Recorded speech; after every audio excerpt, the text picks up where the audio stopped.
Hello दोस्तों स्वागत है आपका अपना यूट्यूब चैनल एसके टेक में। आज हम इन सभी चीज़ के बारे में बात करने वाले हैं। बिहार बेल्ट्रॉन का एग्ज़ाम दे दिए हैं, ये आप सभी को पता होगा। और उनके लिए जितने भी स्टूडेंट बिहार बेल्ट्रॉन का एग्ज़ाम दिए हैं उन सभी के लिए यह वीडियो इम्पोर्टेंट रहने वाले हैं। दोस्तों, आप भी बेल्ट्रॉन का एग्ज़ाम दिए हैं तो वीडियो को मिस न करें, क्योंकि वीडियो यदि मिस कर रहे हैं तो आपको बहुत पछताना पड़ेगा बाद में। इसीलिए क्योंकि मैं बता दूं, बेल्ट्रॉन एग्ज़ाम होने के बाद आपको ज्वाइनिंग तक का जो प्रोसेस है मैं इस वीडियो के माध्यम से आपको बताने वाला हूं। तो बस वीडियो को स्किप नहीं कीजिएगा, सारा इन्फॉर्मेशन एक एक करके मैं इस वीडियो में बताऊंगा।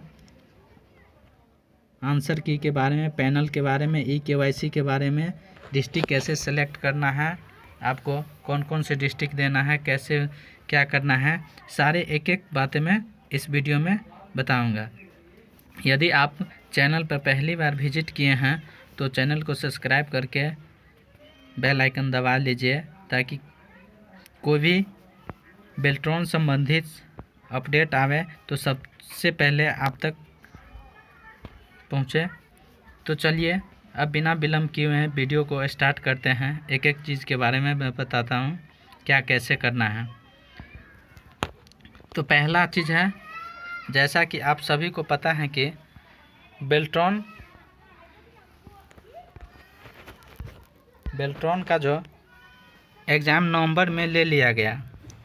आप सभी जानते हैं कि बेल्ट्रॉन का जो एग्ज़ाम है नवंबर में ले लिया गया है, लेकिन नवंबर में एग्ज़ाम के दौरान 7 और 8 तारीख का इन 2 दिनों का एग्ज़ाम कुछ विद्यार्थियों का एग्ज़ाम सर्वर के कारण जो एग्ज़ाम में प्रॉब्लम हुआ था, कठिनाई हुआ था, उन सभी ने क्या किया, उन पे कंप्लेन किया, बेल्ट्रॉन ऑफिस में शिकायत की इस पे कि एग्ज़ाम सही नहीं गया है, सर्वर आपका प्रॉब्लम था उसमें।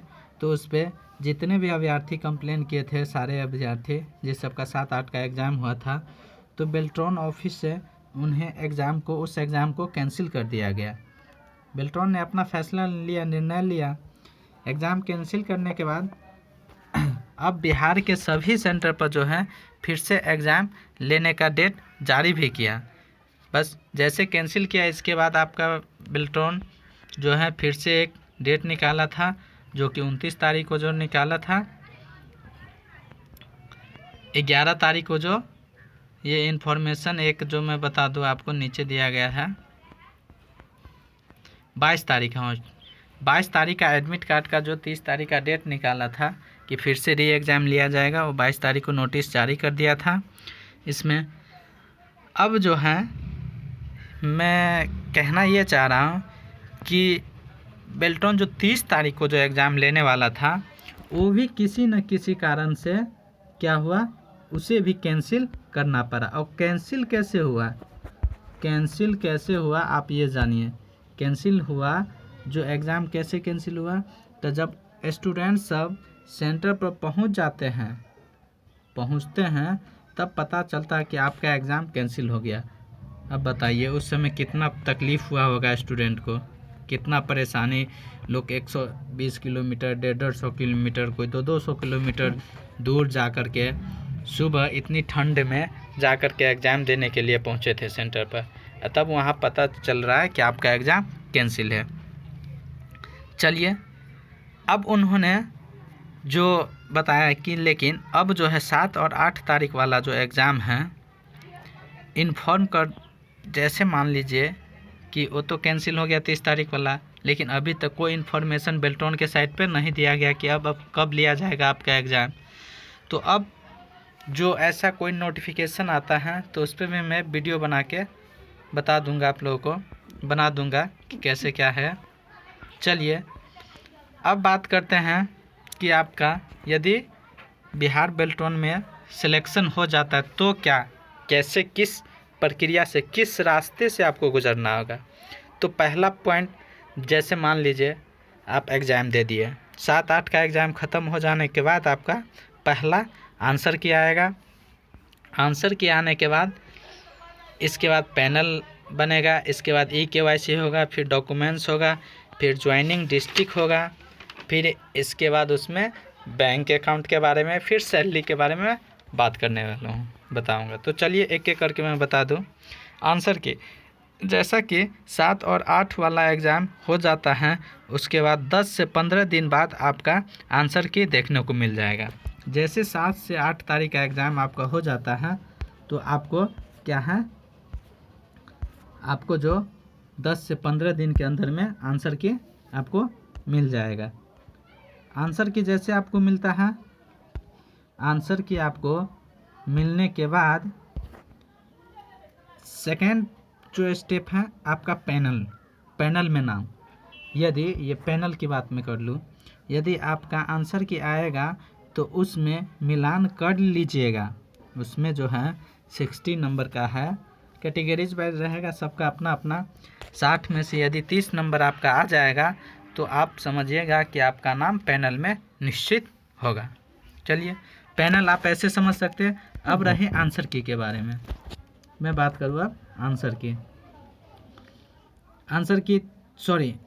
EKYC जैसे पैनल में आ जाएगा तब आपको क्या कहेगा, बेल्ट्रॉन कहेगा आप EKYC कीजिए। EKYC करने के लिए आपको क्या करना पड़ेगा, EKYC के लिए आपको मैं कैसे होगा मैं ये भी बता दूँ आपको। जैसे कि आपका आधार जो है मोबाइल नंबर से लिंक होना चाहिए। जैसे आप EKYC करने जाइएगा ना, तो आप अपने आधार से मोबाइल नंबर लिंक होना चाहिए और मोबाइल नंबर अवेलेबल होना चाहिए, है ना। यदि आपका मोबाइल नंबर लिंक नहीं है आधार में कोई, तो उसको अप टू डेट करवा लीजिए, लिंक करवा लीजिए। अभी आपके पास टाइम है, हो या ना हो कोई दिक्कत नहीं है, लेकिन लिंक रहेगा तो सही रहेगा। बाई चांस यदि आपका बेल्ट्रॉन में हो जाता है तो उस समय फिर आपको परेशानी बढ़ेगा लिंक करवाने में, है ना। इससे अच्छा करवा के रख लीजिएगा। सेकंड है आपका ईमेल आईडी। इसके बाद फ़ोटो अपडेट, और आधार का फ़ोटो आपका अप टू डेट होना चाहिए।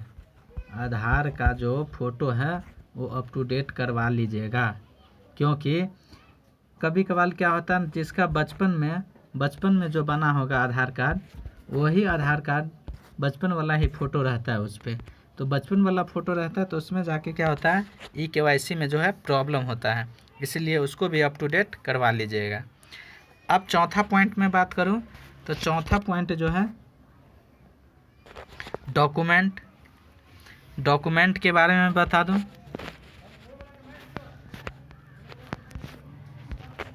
चौथा पॉइंट जो है डॉक्यूमेंट।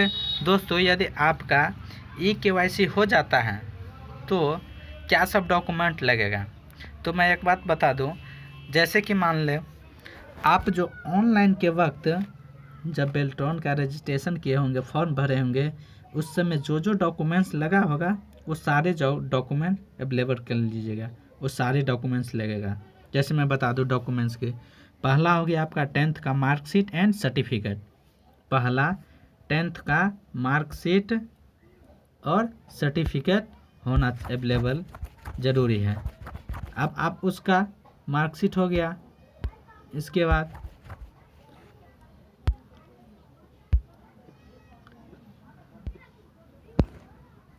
सेकंड में है 12th का मार्कशीट एंड सर्टिफिकेट। थर्ड में है कंप्यूटर का सर्टिफिकेट। इसके बाद जातीय आवासीय आय, ये तीनों प्रमाण पत्र बना के रख लीजिएगा, है ना। और इसके बाद Aadhaar card with mobile number link. मैं क्या कहा हूँ, पहले भी बताया हूँ कि आपको EKYC के समय आपको मोबाइल नंबर आधार से लिंक होना चाहिए, है ना। तो आपका मोबाइल नंबर और आधार कार्ड ये दोनों। अब ज्वाइनिंग का मैं बात करूँ तो ज्वाइनिंग का बात मैं बता दूँ। इसमें ज्वाइनिंग जो होगा आपका डिस्ट्रिक्ट, 3 ऑप्शन दिया जाएगा। उसमें आपको ज्वाइनिंग के लिए 3 डिस्ट्रिक्ट को सेलेक्ट करना होगा। यदि आपको जो अपना डिस्ट्रिक्ट, जैसे मान लीजिए कोई होम डिस्ट्रिक्ट करना है तो आप तीनों में होम डिस्ट्रिक्ट भर दीजिएगा, या सिंगल भर दीजिए, या नहीं तो 3 डिस्ट्रिक्ट अगल बगल के डिस्ट्रिक्ट सब सेलेक्ट है। जो आपको नज़दीक अच्छा लगे वो डिस्ट्रिक्ट आप भर दीजिएगा। लेकिन चुनना है तीनों। हाँ, एक बात याद रखिएगा, यदि मान लीजिए आप एक ही डिस्ट्रिक्ट चुनते हैं, अब बेल्ट्रॉन के पास यदि उसमें वैकेंसी नहीं आता, उस डिस्ट्रिक्ट में लेट से आता है, तो आपको वेट करना पड़ेगा, इंतज़ार करना पड़ेगा। इसीलिए बेटर रहेगा आपका कि 3 ऑप्शन दीजिएगा, तो 3 डिस्ट्रिक्ट के, मान लीजिए इस डिस्ट्रिक्ट में नहीं हुआ तो दूसरे डिस्ट्रिक्ट में, उसमें नहीं हुआ तो उस डिस्ट्रिक्ट में, किसी न किसी डिस्ट्रिक्ट में आपका हो ही जाएगा। अब मैं बात करूँ अगला पॉइंट, छठा पॉइंट में बात करूँ। छठा पॉइंट आपका बैंक अकाउंट। क्या, कौन सी बैंक में आपका सैलरी सबसे ज़्यादा बेल्ट्रॉन भेजती है, कौन सी बैंक अकाउंट में आती हैं?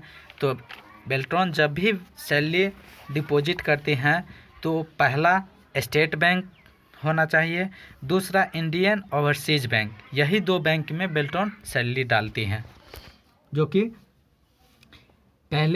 सबसे पहले इन दोनों में सैलरी भेजा जाता है। खास करके यही 2 बैंक है। यदि आपका इसमें अकाउंट नहीं है तो आप इसमें खुलवा लीजिए, ये भी बेटर रहेगा आपके लिए। 7वां पॉइंट में बात करूँ सैलरी के कब और कितना मिलेगा, तो